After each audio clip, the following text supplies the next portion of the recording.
And Jeffrey Edward Epstein, and my residence address is 6100 Red Hook Boulevard in Virgin Islands. Have you ever been convicted of a crime? Yes.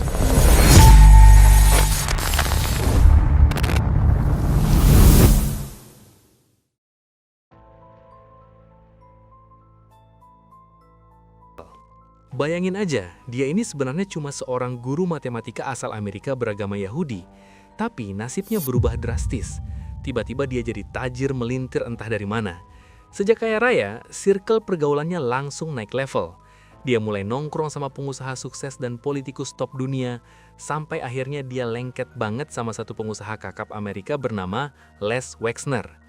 Kalian pasti tahu brand Victoria's Secret kan? Nah, Les Wexner ini pemiliknya. Cabangnya ada di mana-mana, termasuk Indonesia. Jualan lingerie, parfum, sampai aksesori cewek. Anehnya, dalam waktu yang super singkat, Wexner nyerahin hampir semua kendali bisnisnya ke Epstein. Epstein mendadak jadi bos pengelola Victoria's Secret. Jelas aja keluarga Wexner kaget setengah mati. Kok bisa percaya banget sama orang yang baru dikenal sebentar? Gara-gara ini, banyak gosip beredar kalau Epstein dan Wexner punya hubungan spesial, alias sesama jenis. Nah, pas Epstein pegang kendali Victoria's Secret, brand ini malah diduga jadi kedok buat nyari mangsa, terutama gadis-gadis polos di bawah umur. Modusnya gini, dia deketin cewek-cewek muda, diiming-iming bakal dijadiin model Victoria's Secret, bakal terkenal dan gajinya gede. Syaratnya cuma satu, harus lolos tes dulu. Gadis-gadis polos ini dibawa ke rumahnya, dikasih duit, terus dipaksa melayani nafsu bejatnya. Gak cuma buat dia sendiri, Epstein juga diduga sering ngoper cewek-cewek dan anak-anak ini ke teman-teman elitnya, mulai dari politikus sampai pengusaha. Kasus ini sebenarnya udah sempat bocor tahun 2004, dan dia dipenjara tahun 2008. Tapi anehnya, meski kejahatannya berat banget, dia cuma dihukum 13 bulan. Pas Epstein ketangkap lagi, kaum elit Amerika mulai panik dan ketar-ketir. Mereka takut banget Epstein bakal nyanyi dan bocorin foto atau bukti keterlibatan mereka di pesta-pesta gelap atau perdagangan manusia itu. Puncaknya di tahun 2019, Epstein tiba-tiba ditemuin tewas gantung diri di sel penjaranya. Kata petugas sih bunuh diri, tapi banyak banget kebetulan yang nggak masuk akal malam itu. CCTV di depan selnya rusak pas kejadian. Sipir yang harusnya patroli tiap 30 menit malah ketiduran. Dan teman satu selnya tiba-tiba dipindahin siang harinya. Jadi Epstein sendirian. Semuanya serba kebetulan. Aneh kan? Kenapa semua kebetulan ini bisa terjadi barengan? Banyak yang bilang ini karena Epstein punya koneksi super kuat sama Israel. Ada anggapan kalau sebagian orang Yahudi Amerika itu lebih loyal ke Israel daripada negaranya sendiri. Coba lihat teman dekatnya, salah satunya Ehud Barak, mantan PM Israel. Terus pacarnya Ghislaine Maxwell, yang tugasnya ngatur dan nego sama anak-anak yang dibawa ke villa, ternyata bukan orang sembarangan. Bapaknya Ghislaine Maxwell ini, Robert Maxwell, mantan mata-mata Mossad Israel. Terus baru-baru ini, di Januari 2026, bom waktunya meledak. Jutaan berkas dan foto, ada yang disensor, ada yang enggak, dirilis ke publik. Isinya benar-benar sadis dan menjijikkan soal kelakuan Epstein dan circle-nya. Salah satu cerita paling ngeri datang dari video tahun 2009 di Hotel Meksiko. Ada model terkenal, Gabriela Rico, lari keluar kamar hotel sambil histeris teriak. Mereka makan daging manusia dimakan, aku nggak tahu apa-apa sebelumnya. Dan creepy-nya, ternyata Epstein lagi nginap di hotel yang sama di tahun itu.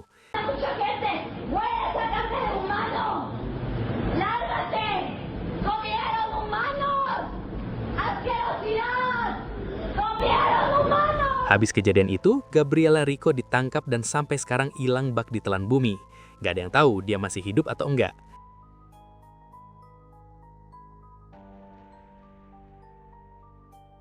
Epstein juga punya pulau pribadi yang dijuluki Pulau Setan atau Pulau Pedofilia. Di situ dia ngundang tokoh dunia, politikus dan pengusaha buat pesta.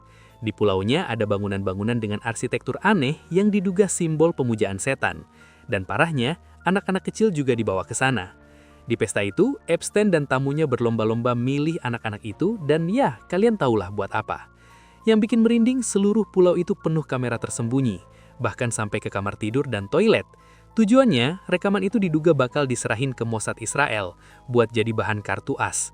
Jadi mereka bisa memeras para politikus dan pengusaha itu supaya bikin kebijakan yang pro ke Israel.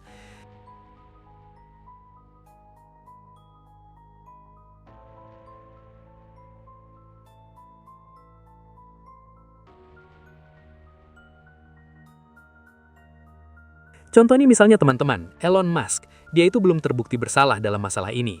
Tetapi Elon Musk sempat menyampaikan beberapa pernyataan yang pro-Palestina. Beberapa pernyataan yang mengkritik Zionis.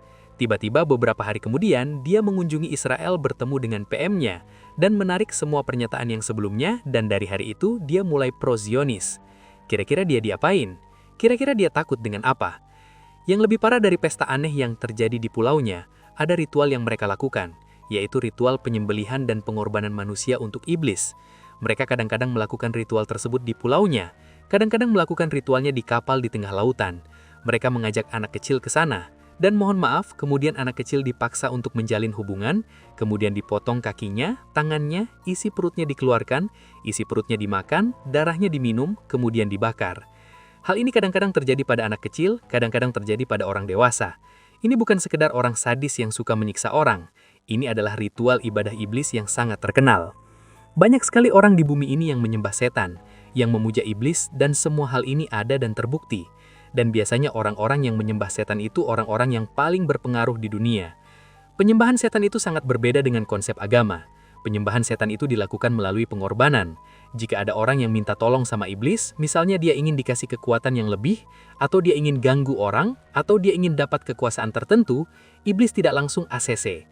Iblis minta pengorbanan dari dia, minta dia agar menyampaikan sesuatu kepadanya. Dengan pengorbanan yang dia berikan kepada iblis, dia menjadi hambanya iblis, dan mulai ritual ibadah penyembahan iblis dari situ.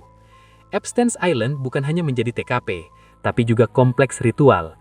Arsitekturnya sengaja dirancang oleh Epstein sesuai dengan prinsip-prinsip yang telah ada sejak ribuan tahun lalu. Menjadi pertanyaan besar, mengapa seorang bilioner seperti Epstein memilih menggelontorkan uangnya untuk membangun kompleks kuil ini? Jawabannya karena Epstein memang menggunakan okultisme tertentu untuk tujuan politik dan kepentingan pribadinya. Seperti yang dilaporkan oleh The Palm Beach Post bahwa beberapa dokumen mengimplikasikan aktivitas okultis yang terjadi di pulau pribadi milik Epstein. Bukti file ini dapat dilihat dalam lampiran interogasi dengan salah satu korban dari Epstein. Music Pavilion ini dikenal juga sebagai Epstein's Temple atau kuil Epstein. Meskipun sebenarnya ini bukan hanya sebuah kuil, konstruksinya merupakan simulakrum yang disengaja. Mulailah dengan garis-garis biru dan putih, struktur bangunan dan kubah. Struktur bangunan kuil Epstein ini memiliki kemiripan yang luar biasa dengan Hammam Yalbuga di Aleppo, Suriah, tempat pemandian dalam tradisi Syria kuno. Sementara Hammam Yalbuga menggunakan batu kuning dan hitam untuk menciptakan polanya, kuil Epstein menggunakan warna biru dan putih, dengan kubah gold. Karena Epstein dan Maxwell sama-sama Yahudi, sepertinya pemilihan warna ini memang disengaja. Biru dan putih muncul di bendera Israel sebagai warna Hanukkah, dan pada talitot, salung penjawat tradisional Yahudi yang dikenakan di sinagog, bar atau bat mitzvah dan pernikahan Yahudi. Hammam Yalbuga dibangun di periode Mamluk, di mana kata Mamluk secara harfiah berarti Slabak. Mengapa Jeffrey Epstein membangun sebuah kuil di pulau pribadinya? Jika reputasi Epstein yang kini terkenal buruk menjadi patokan, maka jawaban atas pertanyaan-pertanyaan tersebut sudah pasti bukanlah jawaban yang positif. Patung yang terlihat biasa namun menyimpan makna simbolis, Horus Falcon atau elang Horus, yang merepresentasikan Ewa Horus. Dalam tradisi Kabbalah, Horus secara langsung dikaitkan dengan Tiferet atau matahari yang berkaitan dengan kesadaran pusat. Tiferet disimbolkan dengan angka 6 yang mewakili titik di mana manusia bisa naik atau turun. Dalam konteks Clifford, Tiferet bisa berubah menjadi Tagirion jika dikuasai oleh Belphegor. Jika Tiferet adalah matahari yang memberi hidup, Tagirion adalah matahari hitam yang membakar. Ia mewakili aspek ego yang merasa dirinya adalah Tuhan, menolak harmoni demi dominasi pribadi. Dalam konteks Illuminati, Falcon Horus dikaitkan dengan The All-Seeing Eyes, atau simbol pengawasan. Bagi kelompok yang dianggap Illuminati, Falcon yang memiliki penglihatan tajam dari ketinggian melambangkan pengawasan elit terhadap massa. Falcon Horus sering digambarkan dengan matahari di atas kepalanya. Dalam kode Illuminati, ini melambangkan New Order yang terbit untuk menggantikan kegelapan atau tatanan lama. Secara singkat, Falcon Horus adalah tentang visi dan kekuasaan. Falcon memberikan mata, penglihatan tajam, dan matahari memberikan cahaya, pengetahuan. Siapapun yang memiliki keduanya dianggap memiliki hak ilahi untuk memimpin atau mencapai ketuhanan diri. Jika melihat ambisi Epstein dalam membangun bank sperma dan menciptakan ras unggul di bumi, hal ini membuktikan bahwa Epstein mengadopsi teori Illuminati ini yang membentuk pola pikirnya hingga berdampak pada tindakannya. Begitu memasuki struktur kuil, keberadaan dua pilar kembar langsung menarik perhatian. Dalam sejarah okultisme, khususnya Freemasonry dan Kabbalah, pilar kembar ini disebut Jachin dan Boaz. Dalam catatan Alkitab, pilar-pilar ini ditempatkan di pintu masuk Bait Salomo sebagai penjaga simbolis. Jacin ia akan menegakkan, dan Boas di dalamnya ada kekuatan. Membingkai ambang batas menuju pelataran dalam, persimpangan surga dan bumi. Namun dalam tradisi okultisme, pilar-pilar ini ditafsirkan kembali sebagai gerbang menuju inisiasi, sebuah jalan yang harus dilalui oleh calon inisiat untuk memperoleh pengetahuan rahasia. Mural ini menjadi tidak biasa karena kekhususan referensi mitologisnya, ketelitian detail astrologisnya, dan kedalaman hermetis komposisinya. Mural di kuil Epstein ini sangat serupa dengan mural di Villa Farnesa, di Caprarola, Italia. Jika ditelusuri secara filosofis, kedua mural ini adalah perwujudan prinsip hermetik. Quod est superius est sicut quod est inferius. Apa yang di atas sama dengan apa yang di bawah. Manusia berada di tengah ruangan, sementara seluruh alam semesta, zodiak, berputar di atas mereka. Ini melambangkan manusia yang telah mencapai pencerahan intelektual, illuminated, dan mampu membaca tulisan Tuhan di bintang-bintang. Di Pulau Epstein juga terdapat jam gigantik. Jam ini dirancang dengan sangat teliti. Setelah diperiksa lebih dekat, struktur pada jam tersebut menunjukkan kekuatan simbolis yang disengaja, yang sangat selaras dengan tradisi hermetik dan Rosicrucian. Matahari ini merupakan representasi simbolis dari Sol Invictus Alchemia, matahari yang tak terkalahkan, simbol mendalam dari pencerahan dan transformasi okultis. Jam matahari ini juga menampilkan 13 bangku berwarna pastel yang disusun di sekelilingnya, serta 13 penanda waktu yang disertai dengan 13 batu yang ditempatkan di sekitar dial. Angka 13 tentu saja sangat penting dalam lingkaran okultisme, menandakan pemberontakan, transformasi, dan transendensi alam materi. Perhatikan keberadaan angka 6 yang berlipat ganda di tempat seharusnya angka 3 dan 9 muncul. Angka 6 yang secara tradisional dikaitkan dengan penciptaan manusia dan kosmos yang digandakan memperkuat tema dominasi okultisme atas sifat manusia dan keberadaan temporal. Pada tahun 2019, tak lama sebelum kematiannya, Epstein membeli The Annotated Lolita, sebuah novel karya Vladimir Nabokov yang dianotasi oleh Alfred Apple Jr. Pesawat Epstein dinamakan Lolita Express sesuai dengan judul Lolita, yang bercerita tentang seorang pria yang menculik dan memerkosa anak tirinya yang berusia 12 tahun. Epstein tampaknya mengadopsi kisah Lolita ini ke dalam lingkaran kejahatan prostitusi anak yang dilakukannya. Beberapa foto dalam Epstein Files menunjukkan nama-nama karakter dalam novel Lolita dituliskan pada beberapa bagian tubuh para korban, anak di bawah umur, di sekitar Epstein.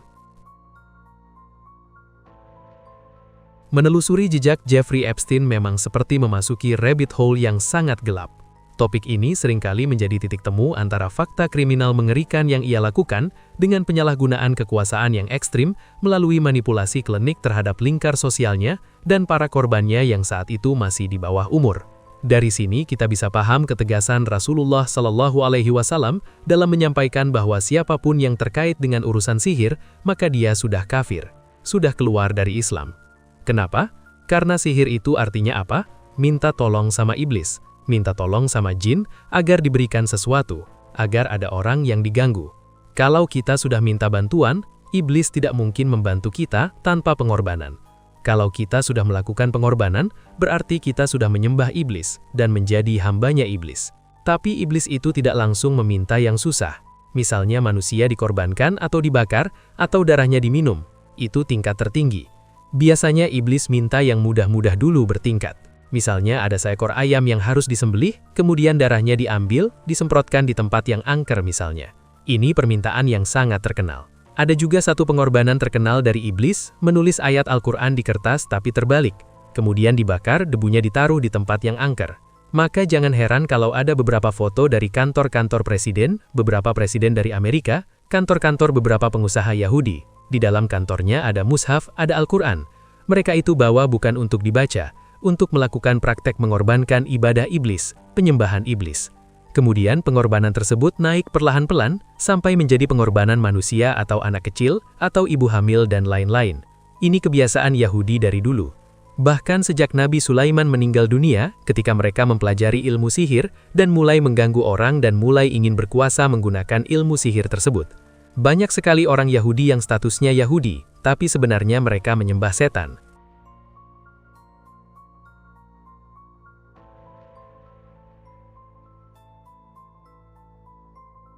Tidak semua orang yang diundang ke pulau ini menyembah setan. Pasti ada beberapa yang menyembah setan, tetapi yang lain diundang untuk melampiaskan hawa nafsunya yang menyimpang. Kemudian direkam. Rekaman tersebut kemudian hari digunakan oleh Israel untuk memeras dia. Semua itu mereka lakukan demi mendapatkan, mempertahankan dan menjaga tanah milik mereka. Tanah suci kita, yaitu Palestina. Tanah Palestina itu sangat berharga. Satu hal yang membuat kita tidak habis pikir, bagaimana dengan keadaan tahanan-tahanan Palestina di bawah umur yang ada di dalam penjara Israel? Apakah benar mereka masih ada di Israel, atau mereka dikirim ke tempat lain, dikirim ke orang lain? Bagaimana keadaan mereka yang tidak ada kabarnya sama sekali? Karena di file-file yang terbongkar kemarin itu, banyak sekali pembahasan tentang Palestina, tentang Mesir, tentang Syria. Banyak sekali pembahasan tentang Timur Tengah dan dunia Islam. Apa yang terjadi sekarang itu, ada ringkasan yang sangat kuat dengan Dajjal. Tidak ada keraguan sedikit pun bahwa apa yang terjadi itu, dan apa yang terbongkar itu, dan masih banyak lagi yang kita belum ketahui, tidak ada keraguan bahwa ini karena Dajjal. Iblis disuruh oleh Dajjal untuk menyebarkan kerusakan di bumi ini sebagai persiapan untuk kedatangannya. Mereka semua punya tujuan yang sama. Orang-orang yang di Pulau Epstein, Iblis, dan Dajjal, mereka semua punya tujuan yang sama, adalah merusak bumi ini. Karena tidak ada keraguan sedikit pun bahwa semua kerusakan ini di belakangnya pasti ada Dajjal, secara langsung maupun tidak langsung.